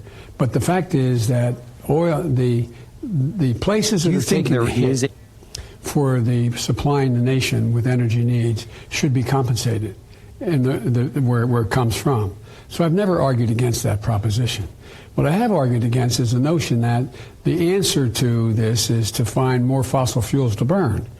The fact of the matter is, you're going to have your state and mine are going to be mostly underwater. We're about 3 feet above sea level. The fact is that, in fact, the seas are rising. We got, according to the UN report, about 11 years left before it becomes irredeemable. And we have to take drastic action now. For example, we should have over 500,000 charging stations around the country that you could have electric vehicles plug in. The reason why people aren't buying them, where do you refuel? Right. Okay? So there's a lot of practical things we can do quickly. And I think we should be doing a lot more in terms of tripling the offshore wind capacity that exists in the nation. I don't think we need more offshore drilling. And I think we should focus on, but we have to find transitions for people who are hurt by it. Just like where I come from in Scranton coal mines or in West Virginia, you have to transition, but we cannot continue to burn fossil fuels at the rate we're doing now. Let me step back and handle this differently from just raw conservative punditry. Do you know the difference between tactics and strategy? The strategy is, so let me tell you, when I was a campaign consultant and I would sit down with candidates, we would sit down and I would sit down with them and their spouses and their friends, and we would kind of figure out what their strengths and weaknesses are. And from their strengths and weaknesses, we would figure out who's your most likely opponent, and we would do a SWOT analysis of your strengths and weaknesses, and we would decide that, okay, your strengths combat these weaknesses on this side. Here are your weaknesses. How can we match your weaknesses to their strengths, kind of jujitsu moves to offset your weaknesses. And from those, inevitably, you would find your campaign theme. From your campaign theme, then, you kind of match out a strategy of how am I going to win? Okay, so let me do real world example here. Brian Kemp running against Casey Cagle in the Republican primary. Casey Cagle is the establishment guy. Casey Cagle is well established in the north side of Georgia, Hall County and the like. He's got prominent backing from prominent lobbyists. He's got a lot of money. He's been there for a while. So what will your strategy be if you're Brian Kemp? Well, you're going to make it an Atlanta versus Georgia campaign. You're going to say that I'm with you. I'm not with the moneyed elite because there's growing distrust. And you're going to go down to South Georgia and you're going to start organizing counties outside of Atlanta and North Georgia. You're not going to cede the ground there, but you're going to establish your base elsewhere first. And that's going to be your strategy to get elected. And so what are your tactics? Your tactics are what you do to implement your strategy. So you're going to hire someone on the ground in each of these counties. Those people are going to go find individuals who might be persuadable. You're going to go do events in these areas. You're going to do direct mail. You're going to do door-to-door. These are all individual tactics for your overall strategy. Your overall strategy is to make this an Atlanta versus everyone else. Your overall strategy is to make this the elite versus everyone else. Your overall strategy is I'm the common man and he's not. And this transcends then into the general election. Remember, you never want a strategy. You never want a strategy where you are able to win a primary, but then you lose the general election because of your strategy. You need an overarching strategy. So Kemp, in forming his strategy, would have known, the odds are Stacey Abrams is going to be the nominee. Stacey Abrams has been in a leadership position among the Democrats. She is an Atlanta candidate. And so Kemp was able to take his primary strategy and then flip it very easily into a general election strategy of Atlanta versus everyone else. And it certainly hurt him in the suburbs of Atlanta to a degree, but there were other issues that impacted that. But it was a strategy he didn't have to completely upend once he won the primary because it was a very consistent strategy. And the tactics may have changed along the way, but he had an overarching message and he had an overarching strategy of what he was going to do organizing South Georgia counties, and it worked. I bring that up here because we tend to focus on the day-to-day news. The strategy is the overall picture, and the day-to-day news is the tactics. And we spend a lot of time looking at the tactics. We spend a lot of time looking at the day-to-day machinations of the candidates. And on a day-to-day basis, you've got impeachment, you got Donald Trump, you got whistleblowers, you've got the Democrats' just relentless focus on the president, and it drowns out the president's message. And the president's looking at this for a long-term strategy play and saying, okay, people don't like me. I'm not the popular guy, but the economy is good. People have jobs, and the Democrats plan to wreck it. And the Democrats plan to be very vocal about fear tactics and scaring people into voting for them. There's a level of resentment. And I got to tell you, I'm thinking that they have the Republicans do have a real path forward in 2020 as the Democrats go down this dark road of we're going to give you doom and gloom. We're going to destroy the economy. We're going to ruin your way of life because some abstract scenario about climate change we believe in. We do believe the world is going to come to an end in 12 years unless you put us in charge. And by the way, that's a message of never giving up power, too. You do understand that. For all the talk about the Republicans being authoritarian, the Democrats' message right now is Republicans are going to destroy the planet in the next 12 years. We've got to hold on to power for 12 years. Well, term limits, you only get 8 years, so what's going to happen? And then we got to wipe out your way of existence in Louisiana. You people wiped out. The hurricanes did it to you. It was climate change, that did it with Katrina. Never mind that it wasn't. And so you all got jobs in oil and gas. Well, now we got to wipe out that industry, too, in Louisiana, and you got to go do something else. But we'll transition you. We won't transition you to boy to girl, but we'll transition you from oil field to something else. We don't know what. Maybe you can build a wind turbine. The president has a good message for reelection. The day-to-day minutia kind of drowns it out. It makes people nervous. People keep their eye off the ball, but there's a real message there compared to the Democrats' doom and gloom and wrecking the economy. And that kind of stuff matters to people, and they do kind of pick up on it over time.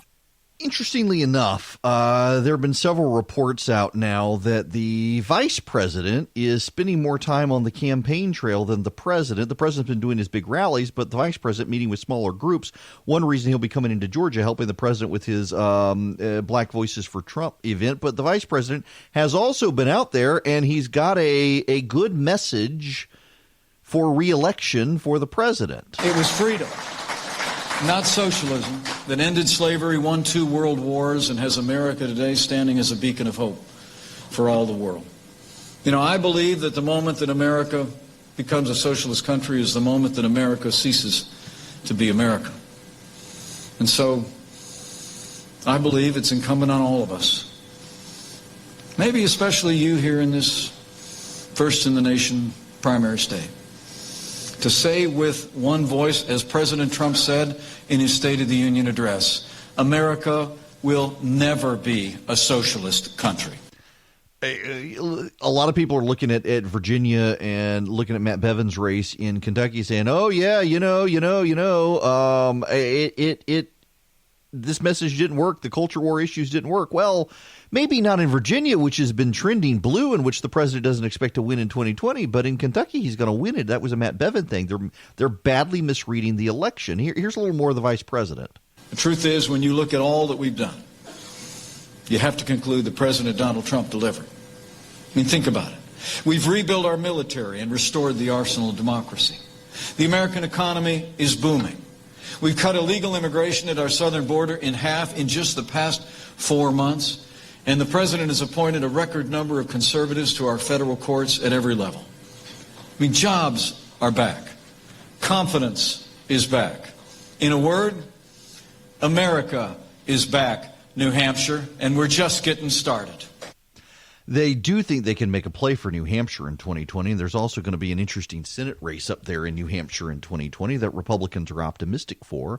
This is a compelling long-term message, and it gets drowned out in the media these days. The media really is so hostile to the president. Listen, I'm not a huge fan of President Trump's. I've told him that. He and I agree to disagree on things. We've talked on the phone. And I'm still planning on voting for him in 2020.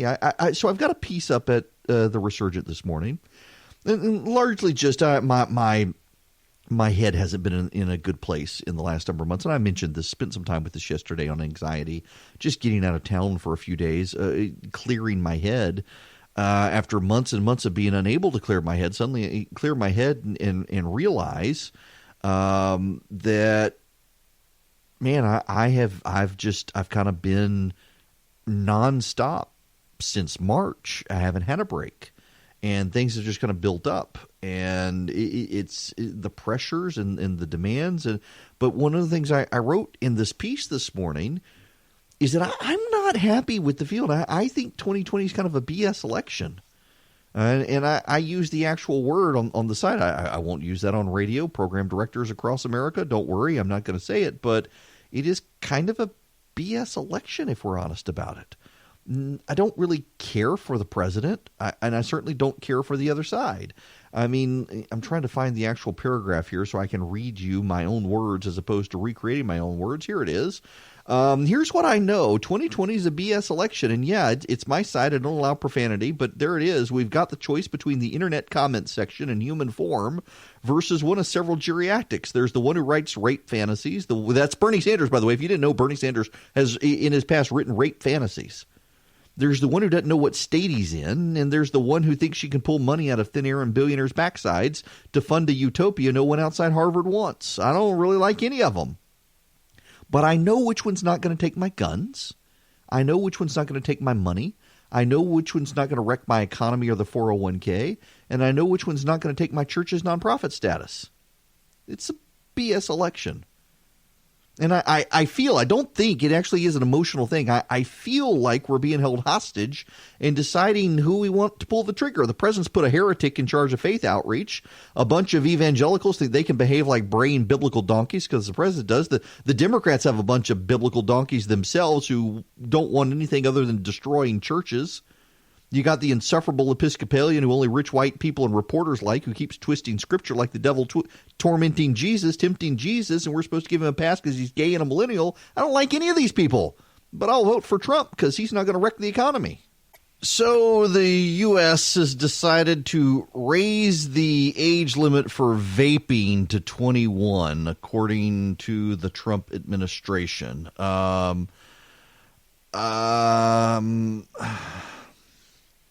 This makes my head hurt. If you're going to do it for vaping, why not do it for cigarettes too? This just seems like we're in kind of some moral panic over vaping. Yes, people have died, but do you know where the bulk of the deaths have come from?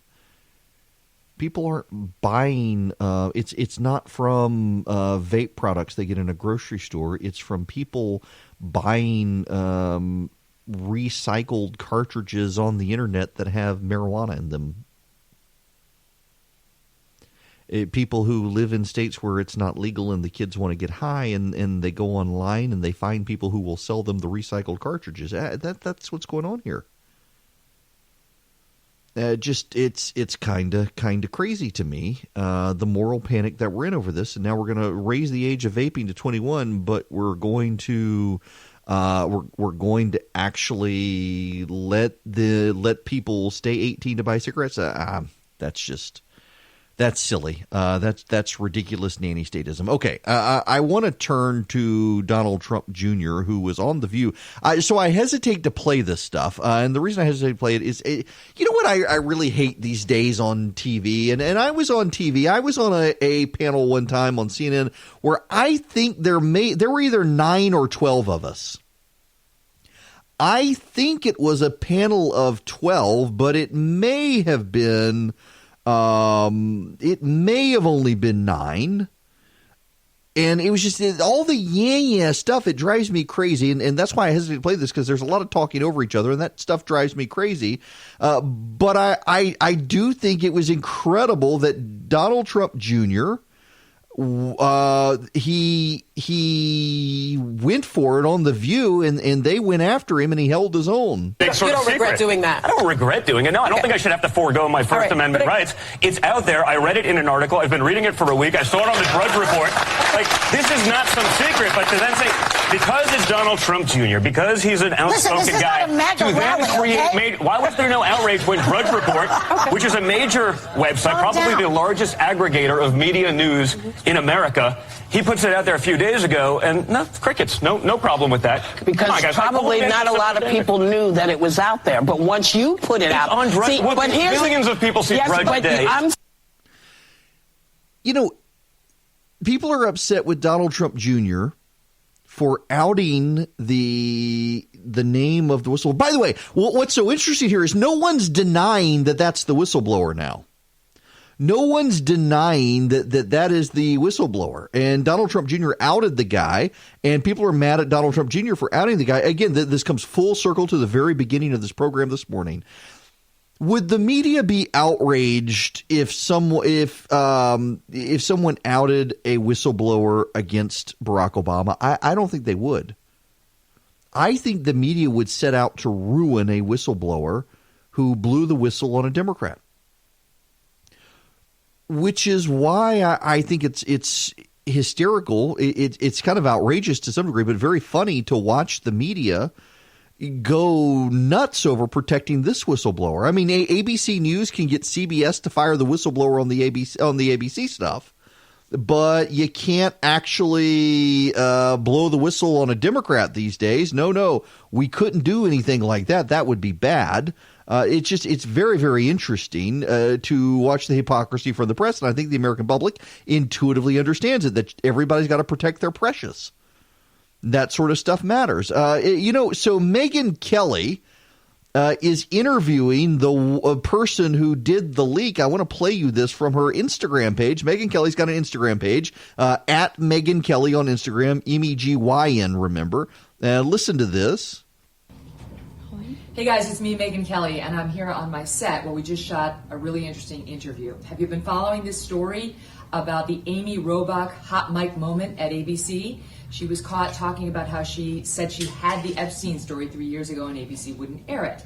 And she amended that to say, well, I didn't have the corroboration after ABC had publicly had to deal with this hot mic moment. Anyway, the employee who sort of marked that clip in the system and then moved on to CBS got fired this week because they suspected she leaked this thing to this Project Veritas, which is the one that put it out there. Well, we just sat down with her in an exclusive interview, and we got the full story, and I think you're going to be fascinated by it. So we'll post it today here on Insta and on YouTube, and I think you're going to find it just as riveting as we did. See you soon. That's Megyn Kelly. So she's talked to the person who is blamed for leaking the clip. I assume the person did. She may deny it. We don't know. But just as an aside here, it's very interesting to see Megyn Kelly get back into this. Good for her doing that. She's a wonderful person. And we had one contentious moment at Fox where people decided that we must hate each other. And actually, we didn't. We get along very well. And seeing her get back out there now after leaving MSNBC, and she's doing now Instagram stuff and YouTube stuff. She's got the money to be able to fund it herself. She's not beholden to anyone. And here she comes with this. And look at the way the rest of the media. I mean, there are people in the media today, actual people in the media, executives and reporters who are mad at Megyn Kelly for having the audacity to interview this woman. Why? It is interesting that Tucker Carlson, and let me play this clip again. And for those of you who've stuck around for 3 hours today, I know this will be a little bit repetitive for some of you, but it's worth going back in this and taking it at a different angle. Let me do the Tucker Carlson quote. This is from Tucker Carlson last night on his show on Fox News. Right. This was an interesting story, obviously, with huge consequences that people wanted to know about, that involves powerful people on all sides of the political spectrum. This is not a polarized story in some sense. The people that Epstein was involved with, and we don't even know the extent of it, and we may never know, unfortunately, but they were not interested in doing more reporting on this because of threats from other people. Do bosses not back up their journalists anymore, or do they not do it in TV, I guess? What's just so interesting is Fox is the only channel pursuing this. So you had ABC is clamped down completely. They called over to CBS to make sure they fired the employee who leaked it. Meanwhile, CNN, Jeff Zucker's network, and NBC, Noah Oppenheim's network, are not covering this. So in effect, all of them are covering up for Jeffrey Epstein. Why is this? And when they say we didn't have enough evidence, so we couldn't have run these stories, I don't believe that, right? Because they were happy to have Michael Avenatti on to talk about Julie Swetnick and so on and so forth. Like when it's, do you know what I mean? Like there was that we can't report this because we just don't have it 100% verified. That doesn't always, comport with their standards for how the news is covered, right? The only winner in this, I think, is Amy Robach. Meanwhile, the celebrity anchor at her channel is having dinner with Jeffrey Epstein. She's trying to report on it. They're thwarting her. I hope she's rewarded in some way. So when I first started I was a lawyer, 2000 to 2006. I worked at a law firm, 2000 to 2005. And the blogging really took off. There were people who have been doing it since the 90s, but it really developed a name. Blog was short for weblog, like a journal. And I started one. I called it was ericerickson.org was the website, but I called it Confessions of a Political Junkie. And I just wrote every day about politics. Didn't even tell anyone I was doing it at first. And then it started building traffic. And I was getting first a couple hundred hits a day and then a couple thousand hits a day. And people held on. I finally had to tell my wife, so I've been doing this thing. And she just thought it was nuts. But by 2004, 2005, you've got the Daily Kos on the left, you've got Red State on the right, you got Powerline Blog, you had Pandagos on the left, you had a bunch of Pentagon, you had a bunch of right and left blogs, and the media started running stories that, you shouldn't rely on blogs for the news. The reason is because they have no editors, they have no fact checking. They're not going to be able to get you the accurate news. And more people did move on. And in large part, they moved on because the mainstream media had become so biased that they needed an outlet. Now, people have for sure taken advantage of that, though we do live in the age of fake news. There was a story I saw on BuzzFeed the other day, and I'm not a regular BuzzFeed reader, but it caught my eye, that there are a number of sites in Canada and the United States that pretend to be local news sites for your local community. And it's riddled with spam, and they basically take stories and they run them through templates where they change the name of the city. So if you're in Albuquerque or you're in Albuquerque, New Mexico, or you're in Plains, Georgia, you see the exact same story with the exact same pictures, but it says it happened in Plains or Albuquerque, depending on where you are. And the whole story is nonsense anyway. And people are going to these. They're ad generated. They develop local traffic. They get advertisements, and people are going to them, and they don't realize they're reading fake news. You dig around on the site, you realize there's something wrong with it. So certainly people are taking advantage of this, but this phenomenon of fake news could not have happened had the media not botched it. And the media continually botches it. The media there's a level of arrogance in the media that has always existed, but now you see it in stark contrast with other people. So now you've got a journalist like Megyn Kelly, who was at Fox News, and because she was at Fox News, the rest of the media wanted her blackballed. And NBC had the audacity to hire Megyn Kelly, and her show was not bad. Her performance was not bad. But she was bad because she had been at Fox. And so the people who worked there had to leak about her. They had to ruin her life. They had to make it miserable. They ultimately found a nothing burger of a story that they could cause to be controversial and drove her out of there. And now she can bypass them all. and she can go on Instagram, and she can go on YouTube, and she can have a media presence and develop stories. You know, I've got on Instagram 10,300 some odd followers, 10,324 followers. Megyn Kelly has over 9,000, and she's had her account for less than 24 hours. But she's building a presence on social media. She's a known celebrity person in the media. She's got an interview, and she can now bypass the media. And the media, they're mad at her today for this. ABC and CBS, they're mad. Y'all, this is okay. Let me give you alternative scenario here. You have a Republican donor who has been running a human trafficking business and has been peddling children kidnapped and held captive out to Republican politicians and other Republican donors and Republican businessmen for sex. The media would be all over that story.